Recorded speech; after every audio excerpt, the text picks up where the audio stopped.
Hello, everyone. Artists in Times of Upheaval is a series we've been running for almost 2 years now. And it's featured artists ranging from Adenir Shibli to Ai Weiwei to Kate O'Donnell, all artists working in different ways at the forefront of our political times, of the situations that we're in. And since the beginning of the series, there have been a number of conflicts in the world that we've returned to, and one of them is the situation in Ukraine, and that's a situation that we return to today. We do so at a difficult moment. The bombardment in Ukraine has been particularly heavy in recent days, and it does impact inevitably on the event today. Tetiana Kytsenko, who's the writer that we're featuring today, is over in Ukraine and was hoping to join us by Zoom, but currently with attacks on the power supply in Ukraine, that's not going to be possible. We're hoping that she may be able to join us by phone at some point during the Q&A, but it's a very live situation over there, and obviously is part of the reason for this series. So today we're looking at Tetiana's piece, Antonina, which is a new play that she's written from the situation of conflict and that we'll be sharing in a reading form today. I'm not going to say anything more about the piece now. We'll read it and then we'll talk about it afterwards. And Olex, who's directed it for us, will introduce herself and the performers and can also tell you more about the situation of the writing. But we wanted for now just to introduce this quite straightforwardly to you as a piece of writing written from the conflict zone in Ukraine and shared with us today. But now I'll hand over to our performers for Antonina by Tetiana Kytsenko. There was shelling on the 24th and 25th in Kyiv. Basically, it was complete pandemonium. We went down to the bomb shelter, spent several hours there. But we soon realized we were going to either have to live in a bomb shelter, get out of Kyiv, or leave the country. Although, at that very moment, February 25th, there was one more option. We could go volunteer for the territorial defense and try to be useful. Did you know how to shoot? To be honest, I wasn't even sure they would give us weapons. I mean, what's the point of giving us weapons? I thought people there do much more than shoot. There are a lot of people who do something else. I thought I'd be one of the ones who, do something else. Something else? They quickly divided us up into squads. Then they started handing out machine guns. We came in on the 25th, and they give us machine guns on the 26th. It was clear that everything was no nonsense. They taught us to assemble our guns, prepared us to be ready for street battles that might flare up right here and now. We fully expected street battles to start up immediately, and we expected to be participating in them. We had our machine guns ready now, and it was forward march. Forward march. But that ain't what happened. There were street battles, but we weren't in them. They weren't in our neighborhood, although they were pretty close by. So we just guarded the storehouses. Something else? We just guarded storehouses for several months. 1, 2, then 3. We had the feeling that while people were out there fighting somewhere, getting injured, dying, we were just going to stand by these storehouses. We were just racks to hang guns on. We would never do any shooting. In principle, we had no other function than to have machine guns hung on us. You mean you didn't even shoot at bottles? They taught us to shoot on these machine guns. We were trained to move through populated areas in mop-up operations, things like that. After duty, you mean? No, right there on the spot, in the storehouse, between the pallets and the garages, or even in the parking lot near the storehouse. That's where we were trained. So how did you end up going to war? Well, our battalion was going to be disbanded. So our squad was given the choice to transfer to another battalion that was already in the combat zone. And you went? pretty much everyone did. When we got to Mykolaiv, they kept training us as riflemen. We assembled and disassembled rifles and learned how to carry them. We'd go out into the nearby forest, learning how to move through the trees. Then they said to Sashko and me, you two, you're going as a pair. You'll join a mortar battery. Wow. We went that very day. Wow. Where? Our squad had already taken up combat positions in the Kherson region, and we were going there. Now, it's a mystery to me by whom and how that decision was made that sent us into the mortar unit. I'd really like to look those people in the eyes. But sometimes, stuff like that just happens, though. These two will now join the mortar unit. When we arrive, they're already in battle. And we don't even know what a mortar is. We've got no idea. Can you imagine that? Hilarious. Our eyes were this big, and our commander, everyone called him Bat, he starts giving us lessons. This is a mortar. This is how it works. Over here, this system with the mortar, with the Kropyeva system, is very complicated. He taught us this Kropyeva, which is basically a kind of artillery software. And bit by bit, our first practice shots with a mortar went right out at the enemy.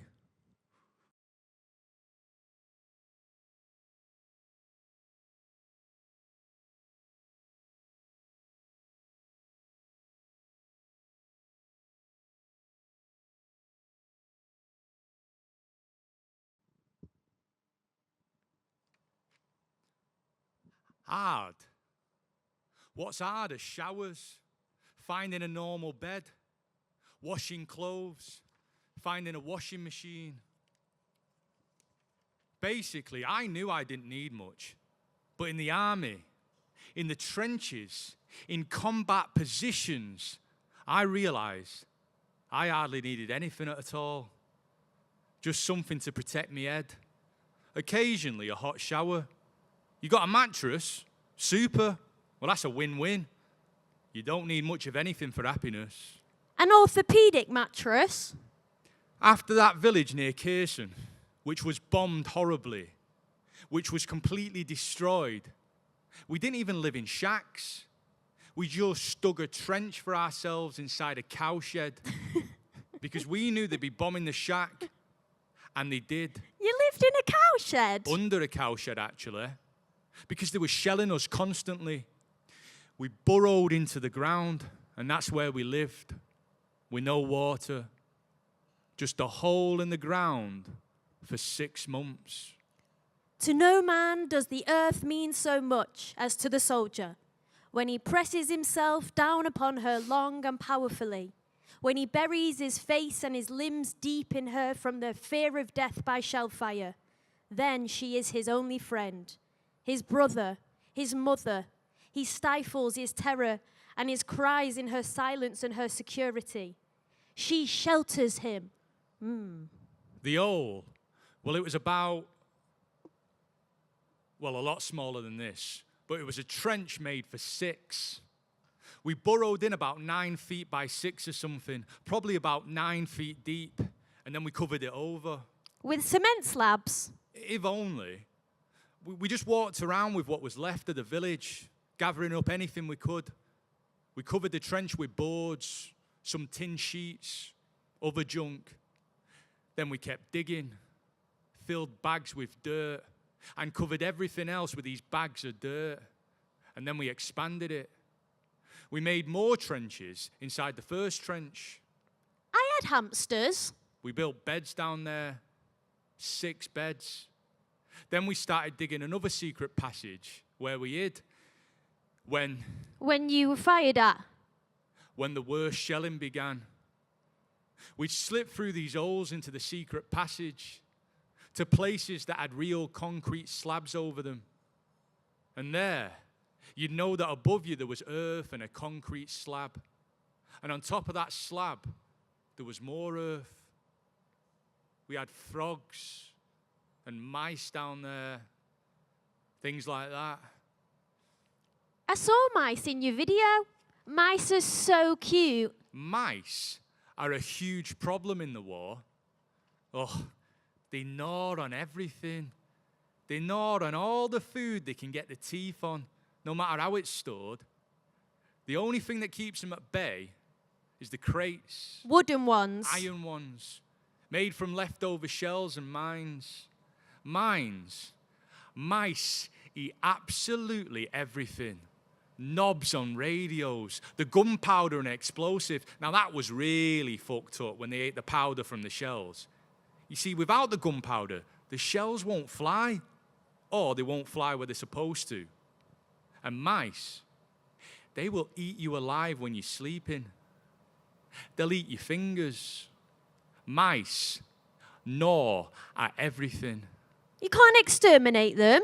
At first, we used all kinds of Velcro, but that was terrible because the mice would get stuck on it, and then they'd die long deaths right there, constantly squeaking. Squeak, squeak, squeak, squeak, squeak, squeak, squeak, we're dying. Ah! In short, it was terrible, and we finally gave up on the Velcro during our shifts. Our replacements kept using them, but it still didn't help much. The mice didn't give a damn. What about poison? Well, poison was the worst of all. They'd die from it, of course, and a lot of them did die, but the problem was that they died inside the trench walls, and then they decomposed there, and they really stunk. Now, I don't have a problem with smells, but the guys do, and it was hell for them. We had to pull down the trench walls to get rid of the dead mice, and then put the walls back up. So we quit doing that pretty quickly, especially since there was still a lot of mice anyway. What about mouse traps? Humane mouse traps that the mouse goes into. Well, we put a chunk of Snickers in there, and the mice would go in one by one. Then they couldn't get out. But the only thing is that it happened non-stop, like all the time. So every 3 minutes, you'd have to go and toss out the mice. Right, we tossed them into this huge shell casing. That's how we harvested our mice. A mouse harvest? Then we would take away the empty casing as far as we could. Or during the next shift day, they would simply die there in the casing. And in that case, the guys would just dump the mouse corpses somewhere. Well, not as far as course. It was mostly an entertainment. This harvesting of mice in empty shell casings. There were lots of mouse traps. You know what? You could take out 100 mice a day, and there'd still be just as many left behind. That's just how it was. There are other ways too. Well, they come up with this supercharged wheat that was supposed to give them some infection. Then, after a few generations, the mice were just supposed to disappear. That was the most effective means, because after a while, the population really did drop by a certain percentage. But they still didn't go away entirely. There were always lots of mice, and a lot of mice were always left. You mean like subtracting 10% from infinity? Cats didn't help any. A weasel did. Took up residence in our hole in the ground and it hunted them. Now that did help. The weasel really did help. But that still didn't save us from the mice. No. It was the winter that saved us from the mice.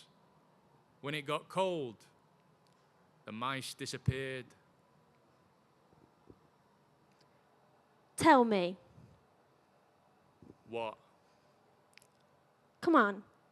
Tell me about the bullying, the homophobia, the transphobia, all of that. We shouldn't avoid hard topics. Is that a thing in the army? Well, there are a few small things, but they weren't game changers, as they say. For example? The first question Bet asked me, well, he's my commander now, was, what are your pronouns? And what are they? Her and hers. He always uses my pronouns. And what about the others? The other guys in the platoon too. So you say, I'm Antonina and I'm non-binary. At first, it's strange for people.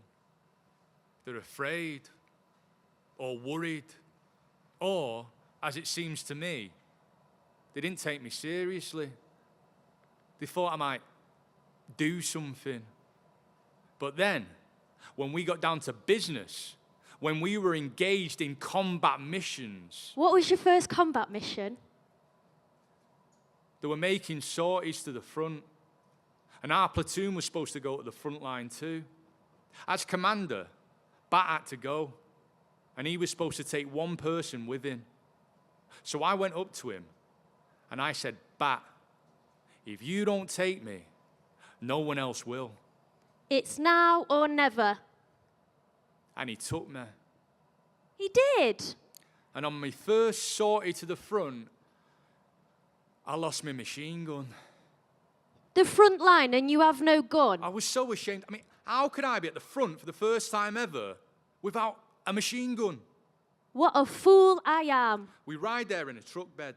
We pull up, I jump up, toss my backpack out, toss my machine gun onto the ground, then I climb out of the truck.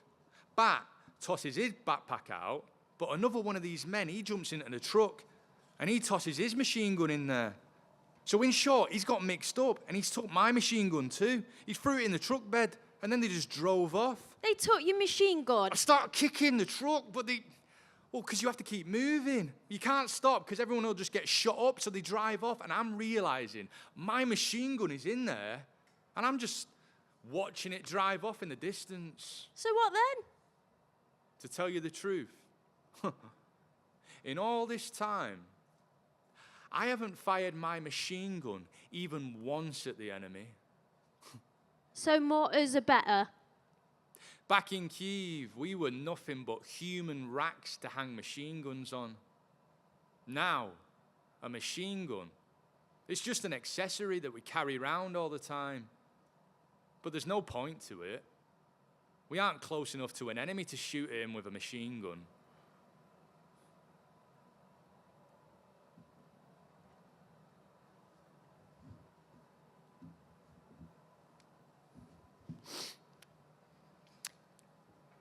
By threes and fours, our class was scattered over the platoons, amongst Frisian fishermen, peasants and labourers, with whom we soon made friends.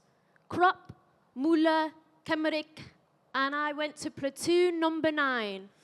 For the most part, only 3 of us were working near Kherson, Raccoon, Bat and I, and we weren't exactly a formidable fighting group. There just weren't enough of us.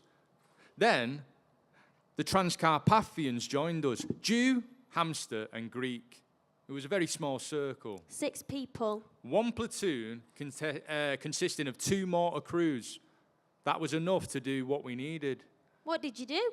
So, we have Sashko, Greek, and Hamster, who are really good with explosive projectiles, all those gunpowders and everything. They know what goes where, because these shells are a thing unto themselves. You need the powder, the charges underneath and above. You've got to pull all this out in order and then launch the shell. The shell. We've got two drivers now who really know how to handle a vehicle. And there are at least 3 more who are currently training.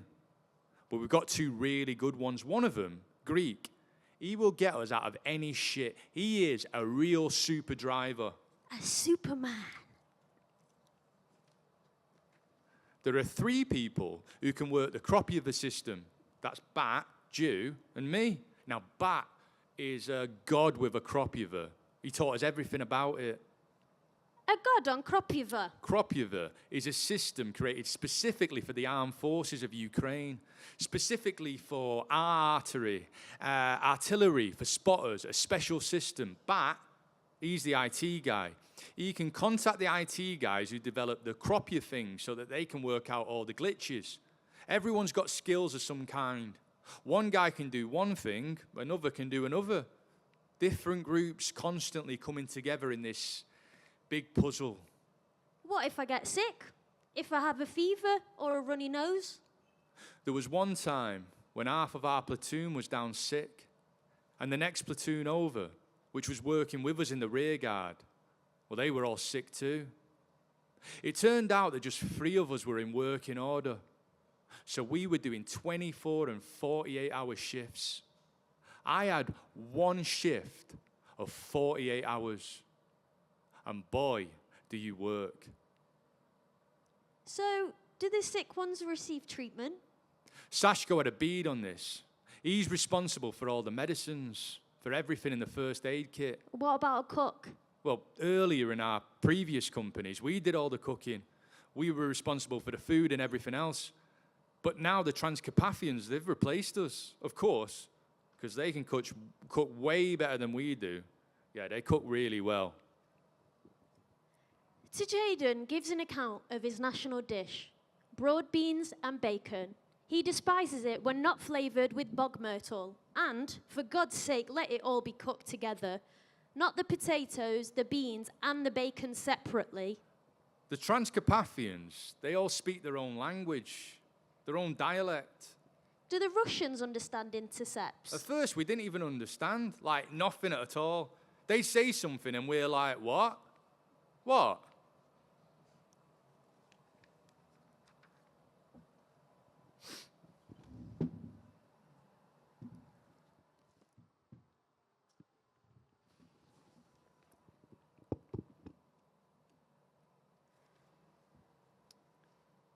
Could they have assigned Sashko to one unit and you to another?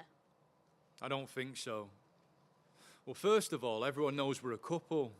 And it's not even a matter of Sashko and me, but basically about couples in general in the territorial defence. Couples? Men and women, men and men, sons and fathers. There's all kinds of couples. They don't separate them. What strange partnerships have you seen? Right, there was a guy and a girl in our squad, both puppet actors. So you're a director, Sashko's an actor, and before you there was 2 actors and a puppet theatre. We began to think, just give us a bit more time, we'll start making performances. How are you and Sashko doing now? On one hand, it feels like we've put everything on pause. And on the other hand, it feels like there's something else at work here. That shared experience we're going through, which will stay with us forever. Have you grown closer? We all become closer there. Right, imagine you are with someone, yeah? Say some Masha Sumska or Lana Banana. Lana Banana. Right, say you sit in a trench together for 1.5 years with this Lana Banana. You fire at the enemy shoots at you. You're under mortar fire together, and you kill other people with your own mortar fire. She's a spotter, and the two of you are bound together. Your life depends on her, and her life depends on you. This experience is long-lasting, and it is very extreme. Lana Banana. You've never seen any Lana Banana before. But after this experience, you're likely to have a deeper connection with her than you will with all the people when you return to civilian life. There will be a gulf between you and them. So is there an abyss between us?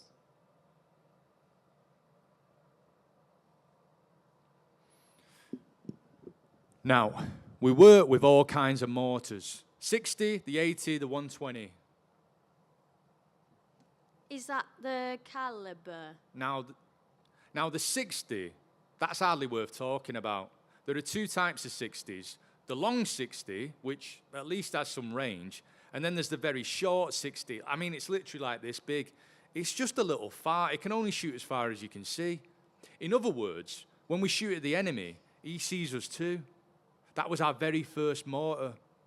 However, I personally never fired a single shot from it. Why not? Well, we started shooting with the 80. Now, the 80, that's a proper mortar, unlike that other worthless thing. It's relatively large, and its strike zone is much larger, 120 to 150 feet. And its range is 2.5 miles. You said you have a 120 right now. Well, real weapons generally start from 120 caliber. Everything up to 120, it's just play stuff. When they fire at you from a 120, they're shooting right at you. All of them dangerous and scary. But a 120 brings absolute destructive force. Absolute force. It's the technology. There are people who see the target or have a good idea where the target is located. An enemy mortar or a concentration of enemy forces. And they sit there, right on the front line, or crawl back behind the line where they can see it with their own eyes. They call headquarters on the radio. We see it. Headquarters sends out a spotter, that is, a copter, to fly over and look. The copter takes off, flies, looks, sees, yep, there's something there at this point. Now they give us the coordinates, meaning they transmit them to the headquarters. Headquarters. Headquarters checks the coordinates. They determine what weapons can reach the targets, which ones physically can't, and who to contact. Then they decide who will shoot, maybe several times at once. Here's the target. Fire. And if it's up to us, then we're already calculating the target and the coordinates, and we're positioned, we're aligned, and we start firing. The copter's still hovering up there, and now we fired. Kaboom. The shell hits, and now it all depends on the weather conditions and how well we calculated everything. The temperature of the explosive, the temperature of the mortar itself, the range of error for this specific mortar, the range of error of this compass. There's just a lot that goes into it.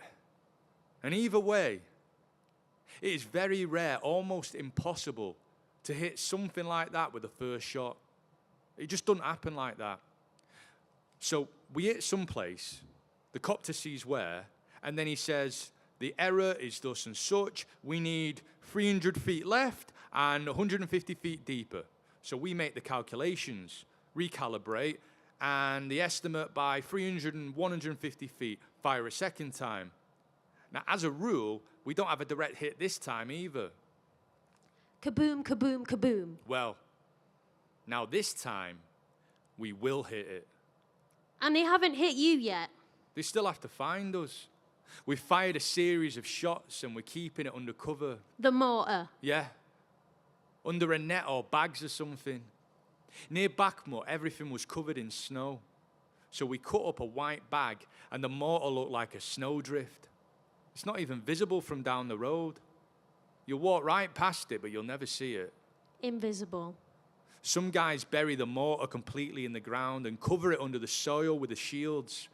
They just open it up, fire, and cover themselves again. The whole area just looks like a clearing in a field. Even when you're right over the mortar, you don't know it's there. It's perfect camouflage. How do you disguise yourselves? You think about how not to expose yourself. What exposes you? Light. Don't use flashlights. It's best if you have a red light. Let's make a red light district. That way it's hard for their equipment to spot you. It's camouflage light. Because later they'll be looking for you. Especially if a copter is hovering overhead. And some copters have thermal. Thermal? Thermal images. You have to be covered with earth and whatnot, not only on the sides, but on the top too. So the copter can't detect you by your heat from above. Ideally, you'd be in a trench, so you'd have a roof over you, earth on top of that, and earth on both sides. Then, you're more or less safe. I made a big mistake early on in the Kherson region. I once went to the front line with dogs. Don't do that. Don't go to the front line with dogs. Why not? They are incredible at unmasking your position. You can't control them. They just run all around you, and they're perfectly invisible to thermal images. A dog running in circles around your position only draws a great, right big target on you.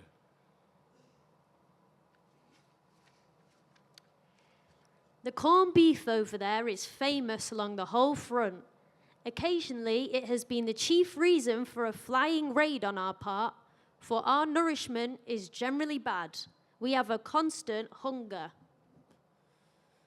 We had a huge problem near Bakhmut. They practically sent us no food, just 2 to 4 times a week. But we were saved by the volunteers. Our guys from Transcarpathia, they were all from little villages. So these villagers collected food and sent it to these guys. We were downright flooded from food from the villages of Transcarpathia. Did they bring it on buses? Sashko and I get everything by way of postal service. A box arrives and it's full of all this stuff inside. The Bakhmut post office? Not in Bakhmut, but the volunteers, they do wonders. They send us lots and lots, all kinds of food. Is it good? We make kasha. Just add water. Then there's this Viennese borscht. You just pour it in the water, boil it, and voila, you have borscht. We have our own dishes. The volunteers bought dishes for Sashko and me. Then they bought some pots and pans for our unit. In this sense, all's good. This is an interesting question, by the way, because for some reason, everyone thinks we're starving out there. Maybe that's why you're not hungry, because everyone thinks you are. We had a few times when we thought we were running out of food. But as soon as we start to fear there won't be any food, it seems to rain down from the sky. What are you lacking there? Explosives. Explosives are the main thing. No question about that. Explosives are life. It's people's lives. If our people are under heavy shelling and we can't return sufficient fire to cover them, whether it's because we don't have sufficient firepower or we lack the firing range to cover them, for the most part, we lack shells for the 120. I think about those last days near Bakhmut when I was sitting there with just 3 explosives left. 3. I'm thinking, some attack's going to start up. And we were constantly retreating. We almost never moved forward, constantly dropping back. The old time we retreated little by little, and here I am with 3 shells. I think it's going to start up right now. And what the hell am I going to do with 3 shells? Is this like for half an hour? What it really means is, hey guys, yeah, I'm right here. Yeah, you can shoot right over in this direction. I heard on YouTube that you receive shells from all over the world. A good half of Europe has passed through our mortar. I mean, in the form of projectiles. But have you ever tried firing Spanish shells from a mortar made in the 1950s? Is that a generational conflict? Each shell has its own characteristics, its own target, calculations, its own weight, its own fuses, its own powder, its own amount of powder, its own dynamics, its own trajectory. And you have to do this every single time, working out individual calculations for specific projectiles. Sometimes these calculations, they're just inaccessible. I mean, they don't exist. Nobody sent them with the explosive rounds in the boxes. I'll Google that. Well, we do internet searches, but there's nothing there. And it goes without saying that there's nothing about our mortar there. We went into battle with a mortar made in the 1950s. They say the Russian tanks are T-34s from World War II. The thing is, with the territorial defense, we're pretty much the last in line. Well, they may supply something normal to more or less qualified troops, but us, well, we just get the garbage. Second-hand mortars. Look, even Soviet shells have a norm. It might have 1 plus, maybe 2 or 3, and 1 minus 2 or 3. Plus, minus. The difference is in the weight of the projectile. Okay, when you choose a projectile, you have to alter all the adjustments depending on its weight. And I'm talking only about weight differences that one single manufacturer might supply you with. In this case, we're talking about another country. And they even have different ways of calculating the weight. Well, there are no pluses or minuses. There's just 1 square, 2 squares, 3 squares. What's that? Who the hell knows? Are they counting according to the norm? Maybe 2 squares is the norm. And no squares is 2 minus. It's all math and geometry. You have to take everything into account. You input all the data and you arrive at a geometric equation. It's rather like astronomy. And sometimes your astronomy turns into astrology. And you think The moon today is in a certain phase. it may reach its destination, or it may not. It has truly happened that we had no idea where it was heading. What do you shoot at? It might be technical equipment. More often, it's people. People crowded together. What do you call them? They usually call them faggots. Yeah, we tried to stop that, thinking maybe we could prove to people that change is in order, but yeah, we didn't get anywhere with that. Sorry. Sometimes it gets downright absurd when right to your face they say, "So what do you say? Let's go fuck up some faggots." I'll call them the enemy. What are they like? At times, they can be very stupid. Dead meat. There is meat for the grinder. Then, there are some really very smart units, but you've got to kill them both. There's no difference. They don't just tail away and run off from us in fear. That's too bad. I don't get it at all. They just throw cannon fodder at us. I mean, it's horrible. It's just horrible. Why? Say, for example, I'm a Russian soldier. What the hell is going on in my head that makes me want to go to some other country to what? Just be hung on a meat hook? I mean, what for? Why? For what? It's very difficult for me to understand what their motivation is. A lot of them, they're just coming here to die. Just in droves. It's a mystery to me how they can do that. Maybe they think someone else will die, not me. Maybe they don't think at all.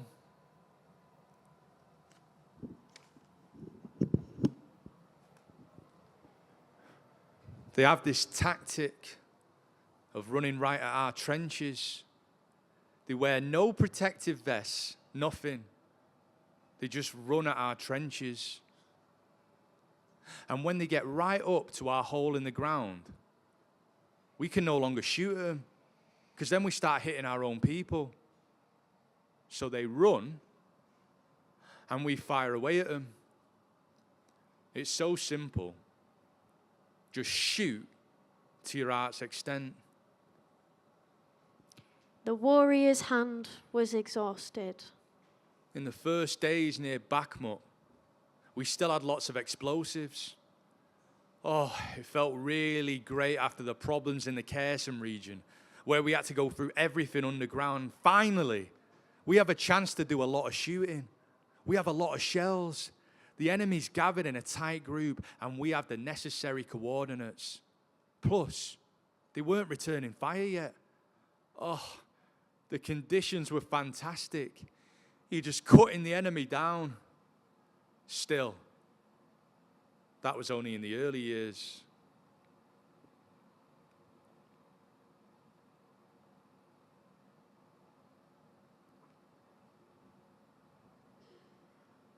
What's it like to kill?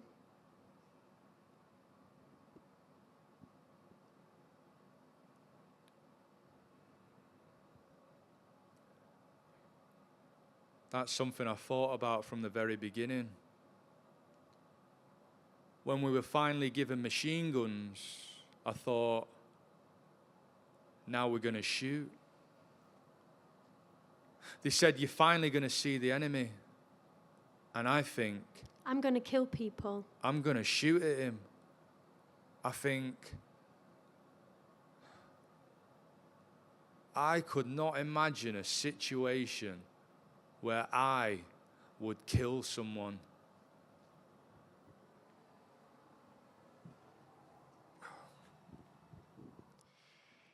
The moment we are about to retreat, 3 faces rise up from the ground in front of us.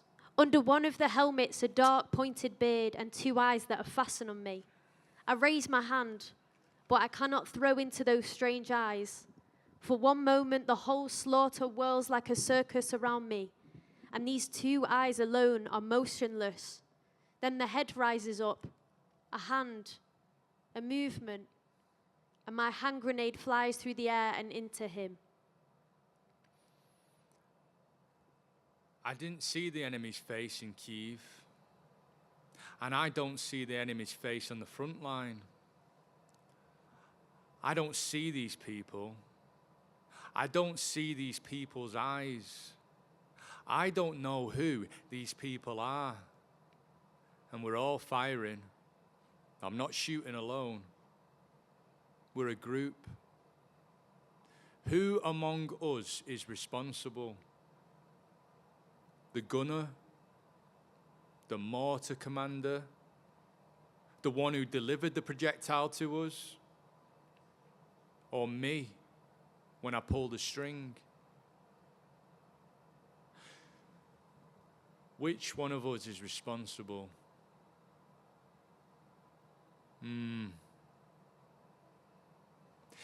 We don't even know if we've killed anyone or not. Did many go down? Just a few? Who even were these people? How many? I don't count them. In order to count every cargo 200, you'd have to go out and count each body. At a certain point, it became clear that we could just kill very easily. We never really reflected on that. We just did our work. We just worked. What if you think later, God, fuck, I killed a lot of people? I never had any sensation of it until our unit went to those places where we've been working. And they took pictures of the corpses and sent them to us. It's just your job. Wow. Wow. We did that. But even these photos, sometimes drones send us videos, but that's just pixels. So.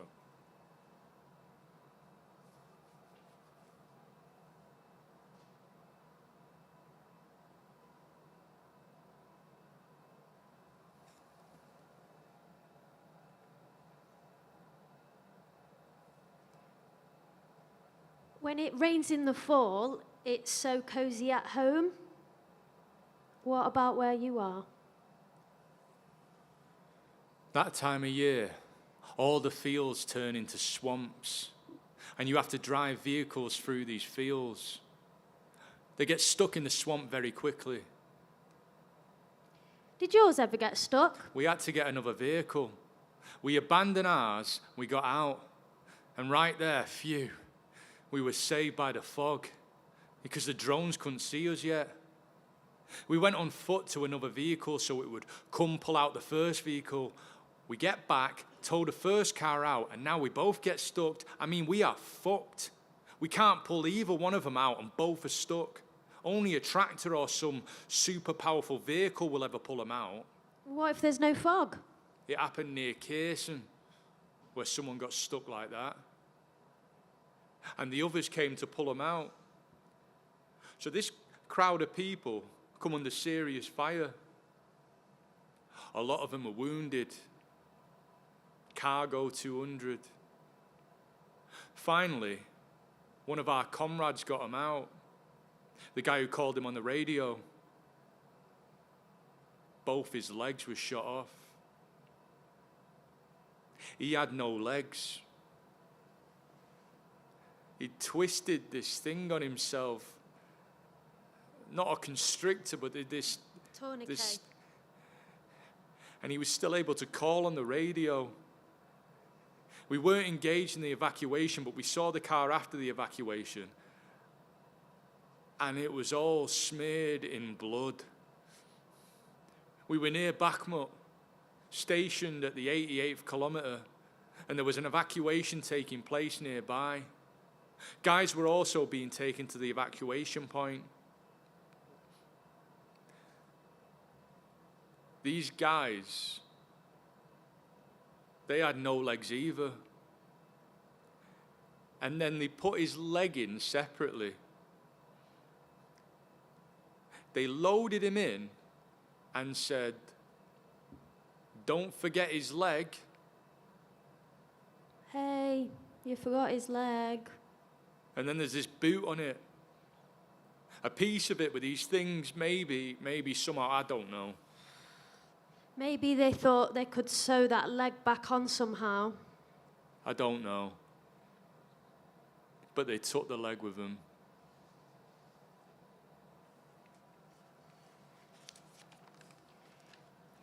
If I do something wrong, will they send me to the front?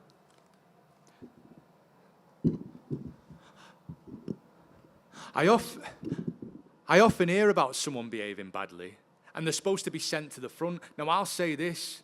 We do not need fuck-ups on the front line. There should only be adequate people at the front line. It's no place for punishment. If someone drinks, they'll get into fights. They'll expose positions. Why in the hell would you want them there? For what? Huh? To sober them up? This isn't Alcoholics Anonymous. I think...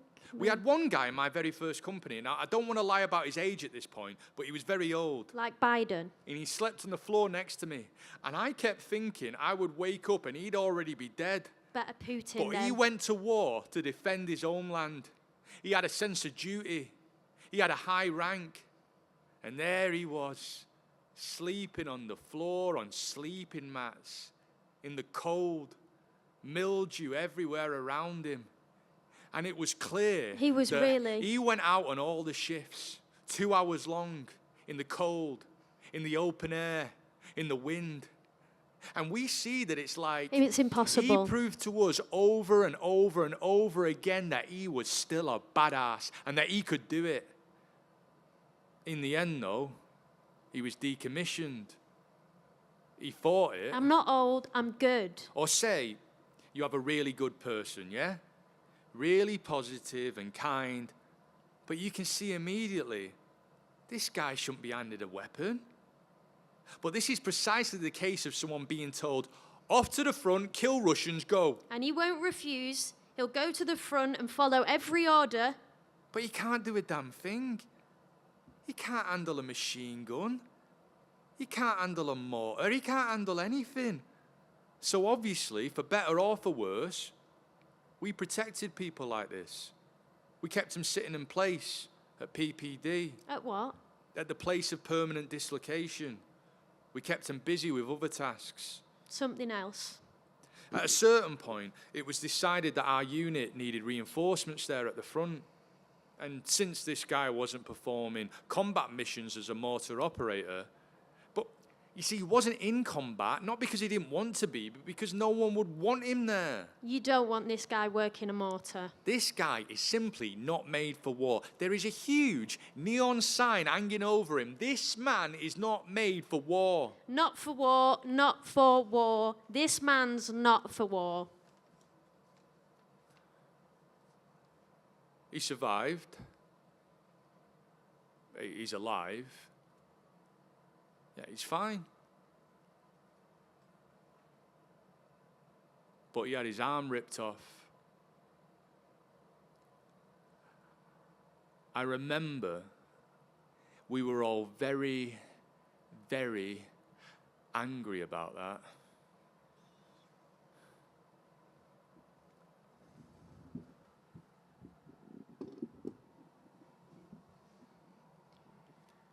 Has your attitude to death changed? Yeah. No. I don't know. In the Kherson region, we kind of fired, took a break, then fired again. I can say that that was more or less safe for us. But the fact that I was stationed, the unit was right near Bakhmut, was just... We could hear them. How did you hear them? We heard them over the radio. They were being shelled really heavily from different directions. We couldn't open fire from our position. We couldn't do anything.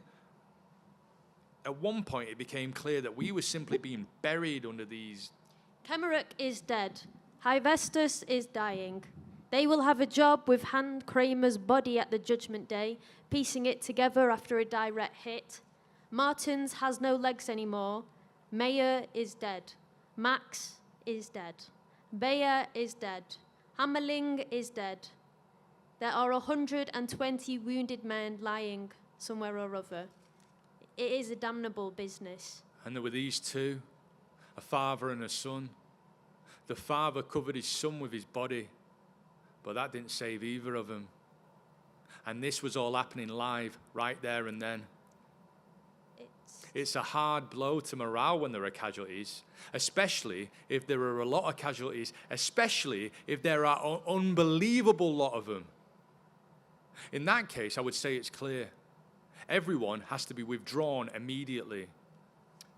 Who's that on your lap? He was from another unit, a drone operator. He was shot up near our combat position. His leg was torn off. The guys couldn't stay with him while we were waiting for evacuation. Not even his buddy. I sat alone with him for 4 hours while he just screamed and cried. Just a boy. This was the third drone operator injured near our position. We rescued 2 of them. 1 we couldn't save. Why was that? All the drone operators were killed, and all of them were located by our positions. Out of 3 shifts, only 1 was left. There was no one else to replace it. Are warriors heroes and titans? The army didn't turn out to be quite what I expected. You mean they're no titans? When I first started working with these guys, I clung to this idealized concept of heroism. Later, I realized, well, they were all just people. People. People with their own complexes, fears, weaknesses. They're just people. They might be very different. Actually, I'm one of those. I can't call that disillusionment. De-idealization. The army has nothing to do with fairness. Expecting any kind of justice in the army is just, well, it's just very naive. But I started to accept that more calmly. In what sense? Well, some things are just unfair. But hey, that's life. I can live with it. I can't. The army is made up of hundreds of thousands of completely different people, all religions, absolutely all genders, sexual orientations, educations, professions, social status, very, very, very different people. But everyone fights in the same trench. It's amazing how all these people come together to try and find a common language. And they don't always find it. Sometimes they don't find it at all. But they still keep fighting side by side in the same trench.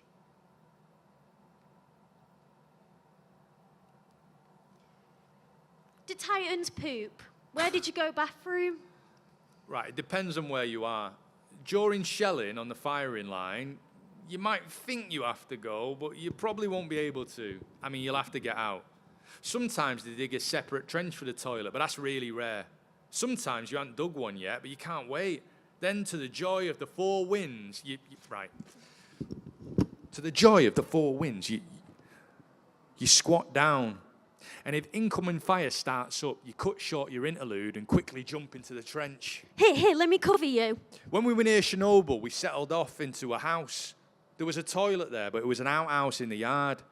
It stood about this high, and there was a wooden seat about this high, and then it was about this deep, with a door you couldn't close. Kind of a box. A closet. you had to get into this closet to do your thing. Don't laugh. Maybe they were short on wood. I'll never figure it out. For me, this architectural phenomenon was Maybe little people lived there. Lilliputians.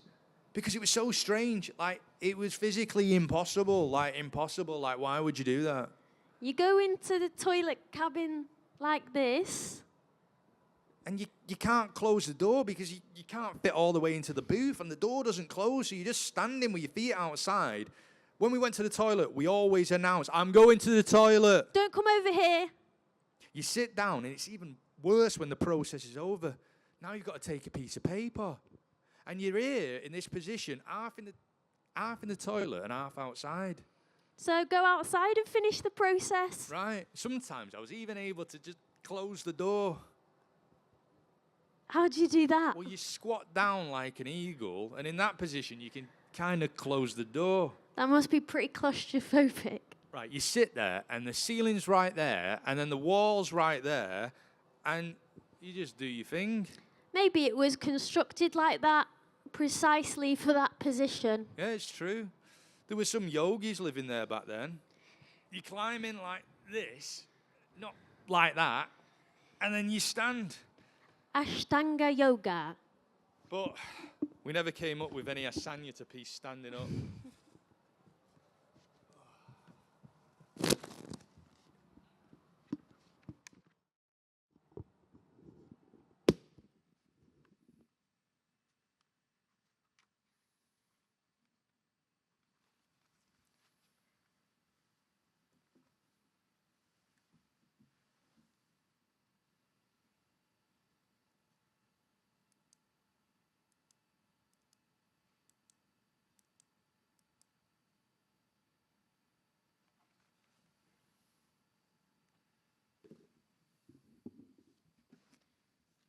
What are you afraid of?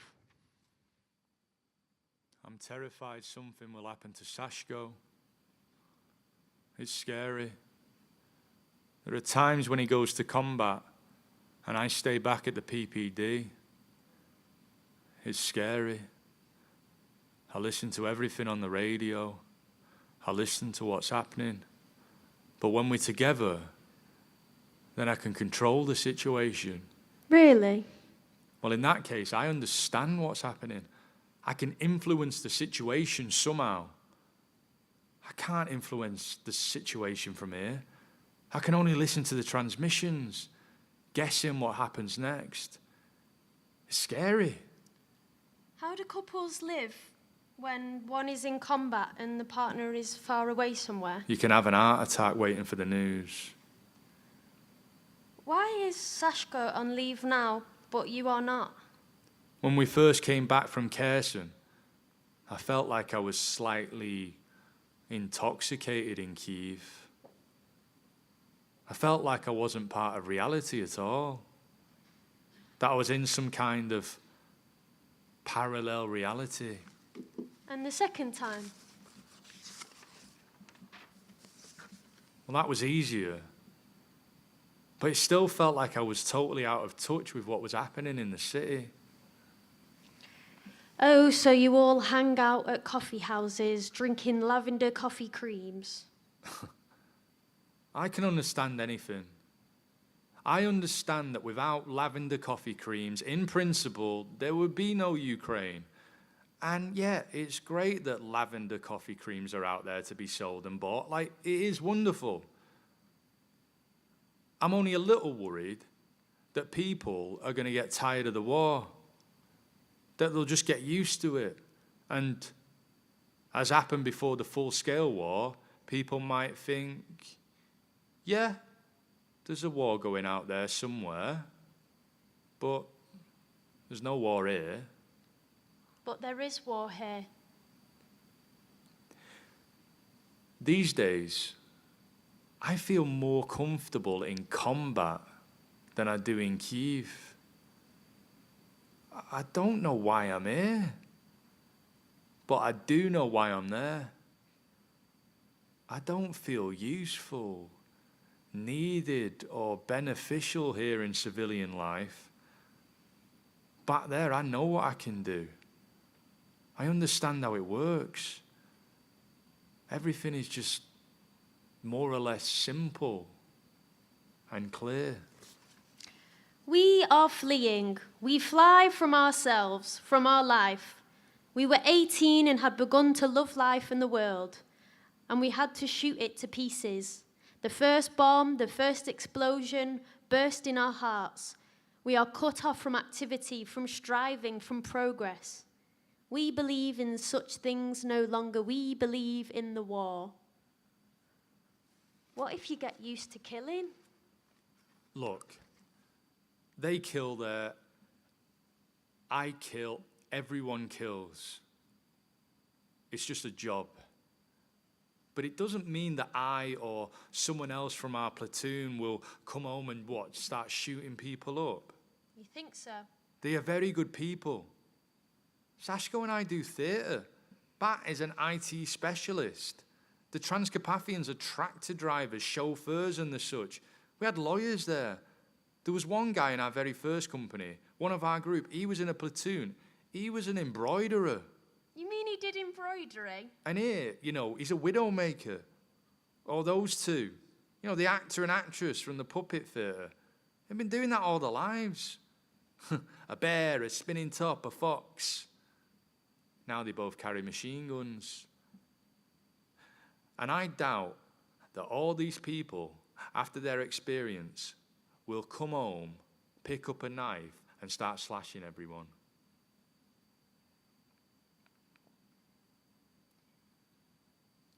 Are you better than you were? War is not an experience that makes you better. It isn't spiritual growth. It doesn't work that way. No, it's not that. It is traumatic. It is destructive. Hair doesn't grow on scars. What's been killed in you? Well, art, for example. I don't do art. The artist inside me just hasn't been there for so long that I'm starting to doubt, will I ever go back to doing art at all? We could do some sort of art project. How do you see that? Huh? It seems to me that anyone suggesting that is a little out of touch with reality. Here I am, here we are fighting, and here we are killing people, and in the evening we sing songs. You mean, do you flick a toggle switch? I always carry my ukulele with me, but I can't even sing. I sometimes strum my ukulele. There's no way I can sing a song. That will pass. I started communicating with people less and less. And the further I went, the less I wanted to. I grew more silent. And it became very difficult for me to speak or remember words. I started to forget words. Lost my train of thought. Something changed in my very communicative apparatus. What does the psychologist say? If someone told me I would join the army of my own accord, that I would be a mortar operator, and that what is happening to me would happen to me, I'd have never believed it. I'm probably a little surprised that I'm here at all. But I don't regret anything. And if it were to happen again, I would do the same. I regret nothing. I toss off the beer in one gulp. Immediately, a second is ordered. People know how much they are indebted to the soldiers. They argue about what we ought to annex. The headmaster with the steel watch chain wants to have at least the whole of Belgium, the coal areas of France, and a slice of Russia. He produces reasons why we must have them and is quite inflexible until at last the others give in to him.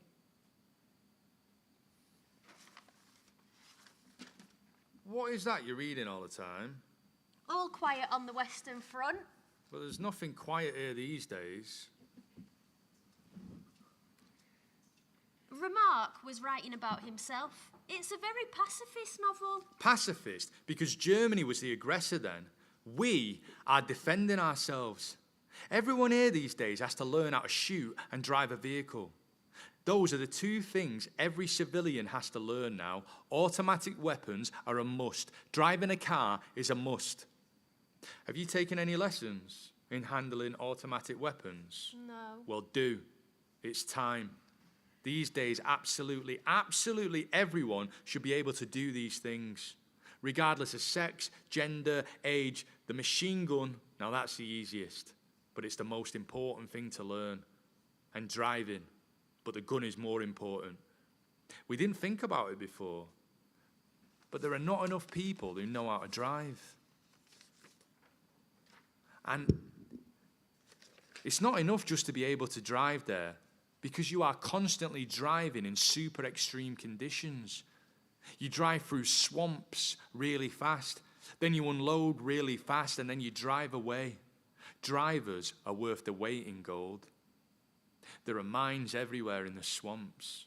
And when you're being shelled, you have to have absolute steel nerves and the ability to control the contraption. We have two of these guys in our company. One just knows how to drive, and the other is a driver of divine powers. He will get us out of anything.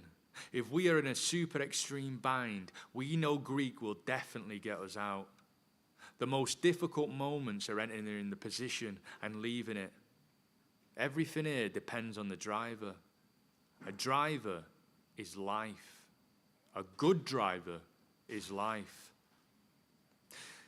It's very likely that a situation will arise in which you'll need to drive a pickup truck in extreme conditions.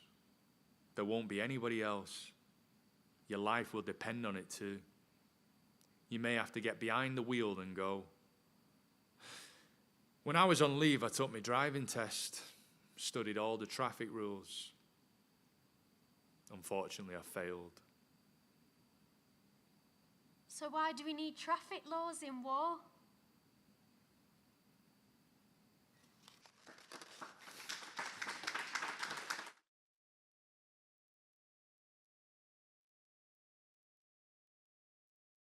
That was just an immensely powerful reading and really extraordinary to be listening to it here and today. On the end, we have our director, Olex. So I'm going to ask Olex to introduce yourself and the performers, and also to let us know what the current situation is with Tetiana, who's just been in touch. Like that. Hello, everyone. My name is Olex. I'm working here, and also I was directing this piece we've seen today. So huge thanks to Carol and to Ruben for today's performance, because it was amazing. We had time just today, essentially, so we gathered at 9 and we've done a couple of readings, and yeah, Ruben read a lot of lines today. Unfortunately, Tetiana won't be able to join us. I hope that at least she maybe will have her phone charged enough, but no. But like on the last percent, she just sent me a message, which she asked to read. My name is Tetiana Kytsenko. I'm writing to you from Brovary, a small city to the north of Kyiv. Most of the missiles and drones heading towards the capital pass over our town. After last night's attack, we have a blackout again. After 14 hours without power, my laptop battery is dead and my phone is nearly drained, so unfortunately I cannot join you on Zoom today. I remain in Ukraine because my husband is here. He's a doctor. We have also both entered PhD programs. My research focus on veteran dramaturgy. Despite the war and its daily disruptions, we stay. Not out of heroism, but because this is our home, our work, and our responsibility. What happens here does not stop at our borders, and that is something we feel very clearly. I also send you warm greetings from Antonina Romanova. She is currently at the front line. She is no longer an artillery officer. She has recently retrained as a drone operator. Both of her drones were recently destroyed, so they are waiting for replacements, and her only wish is to continue her work. Thank you for reading the play and for listening across distance, language, and experience. Moments like this remind us that theater is not only about representation, but about connection and shared attention. With solidarity, Tetiana Kytsenko, playwright. I think it's extraordinary words, particularly at the end, talking about why we do this and the importance of doing this. It can seem almost irrelevant sometimes to be performing and talking about art when people are going through the extreme situations that both Tetiana and Antonina are going through, and yet at the same time the call to continue doing this and continue representing here is very real. And Olexa, I wanted to start off with you and ask you a little bit about what it was like for you to direct this piece. Olex is obviously from Ukraine herself and has been over here for a few years and is making work over here in Manchester that grows out of your experience being at a distance from the war. I think a lot of your own work speaks to the psyche of that distance. What was it like for you to engage with a text like this, which is all about the presence of the war? Yeah, I can't say it was easy, especially like in January it was a lot of blackouts in Kyiv and nearby. And I just recently got back from Ukraine. I've been there in December, and we live in like a small town nearby Kyiv, and even there like we had pretty much like 12, 13 hours per day, and it's kind of okay, it's normal because like you can live, you can plan your life, you're having schedules. But in January, unfortunately, Kyiv and a lot of other big cities were affected. So I firstly read the play, I think in November, when John asked me to direct it. And I think I didn't expect to be that emotional, probably, during certain parts of it. I didn't know all of it. My brother, he's in army as well. He's not talking about that. It's like, I know that every soldier has a very different approach to that. Some of them are keeping silent because, like, it's better for them not to talk about that at all. But someone like Antonina, she's very open about that. And, like, my appreciation to these people and to Tetiana, who is writing this sort of plays, because I'm writing plays too, but I don't think I can talk about this experience so directly. For me, probably a few parts of this play were, like, really emotional, especially when we're talking, about death and about the responsibility and about the position, because a lot of people, probably majority of my friends, went to the war without any military background in February, March, April of 2022, and they're still there. They don't have replacement, and it's very painful to realize that it transforms them, it changes them.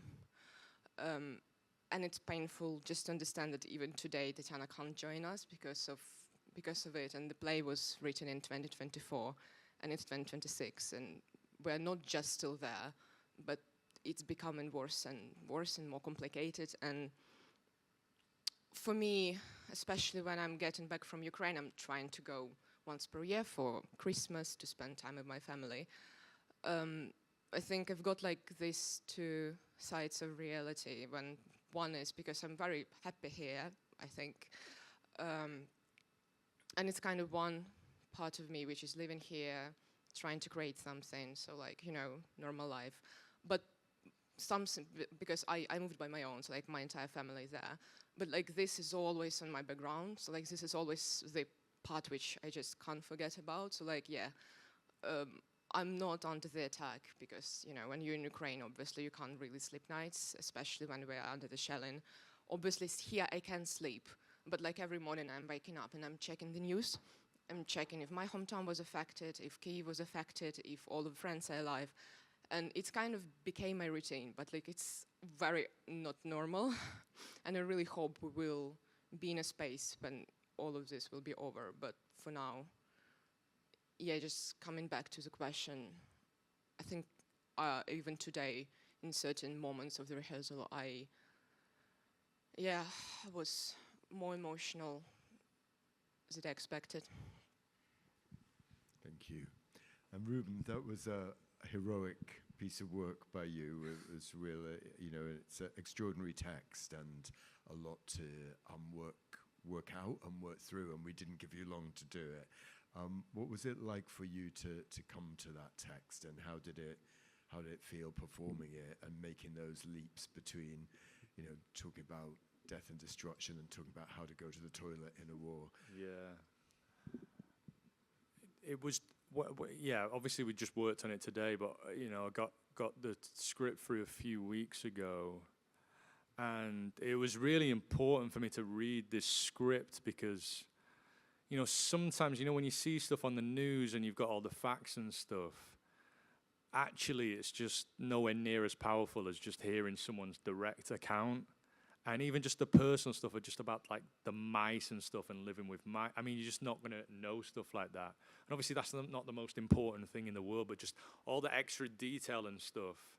Because sometimes you can be immune to stuff. There's so much stuff on the news and, you're just going around in your lives and you're thinking, oh, that's bad, but, sort of what can I, and then just hearing that just emotionally, that's just how I process things. To hear like an account of someone's experience, that's where it hits me the most.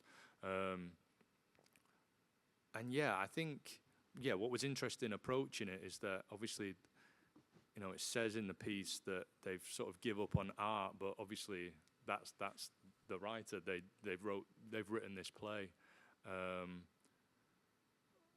So obviously just the state of mind they were in at that time. And I think there's just the matter of factness about the character. I don't know, there just seems like a solidness to them, even after going through all that trauma, and just confusion, but it feels like that solidarity is still there and still remains. So just a really strong character who says a lot. No, that strength really came across in how you read it and the complexity. And Keo, I think for people who read the information before the text, they had a piece of info that isn't obvious when you perform the piece. But we are thinking throughout, who is this other person? What is this relationship? Do you want to talk a little bit about your voice in this and what it meant to you and how you played it and how that what that interaction comes to mean? Yeah, so if you didn't know, T represents Antonina's younger self, which might not be obvious just physically. I did have a joke before, like, we're not the most physically twinning over here. But yeah, I think it's the essence of Antonina's youthful self. And I think it could be like any young person in a way that you, like the things that are going on as a young person, you can't even imagine, especially as artists, you think, well, my life will be art, and then something like this happens. And so playing a character before all of that, and the innocence and the naivety and the youth voice, I think it kind of captures almost like anyone who's not involved innocence and naivety. And I kind of tried to approach it in a way that T obviously asks a lot of questions, and I was trying to ask it from different angles, trying to lighten the mood, trying to approach it. But what I love about Antonina and Ruben's delivery is that it stays in one place, in the sense of that it's very grounded in its character and who she is. But T's trying to like, oh, what if we talk about toilets? Or what if we go over here? What scares you? Tries to get vulnerable. And it's all this like, I feel like T almost represents, as a younger self, but as a society, how we're trying in our naivety and ignorance, really. How do you approach these times of upheaval, and how do you ask the right questions, and what do you ask? And I think it's easy, as it is the younger self, to be so open and to ask so many questions. Like, I'm sure people who are actually experiencing these things would actually hate tea, probably, if someone actually asked this many questions.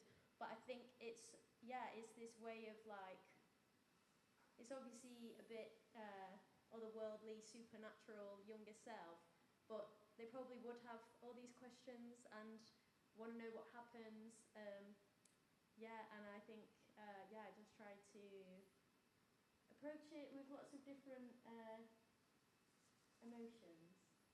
Yeah, and I think standing in beautifully for all of us in a way, and all of our naivety, and asking the questions that maybe we'd be almost embarrassed to ask. So again, thank you for doing that so beautifully. Thank you for being here.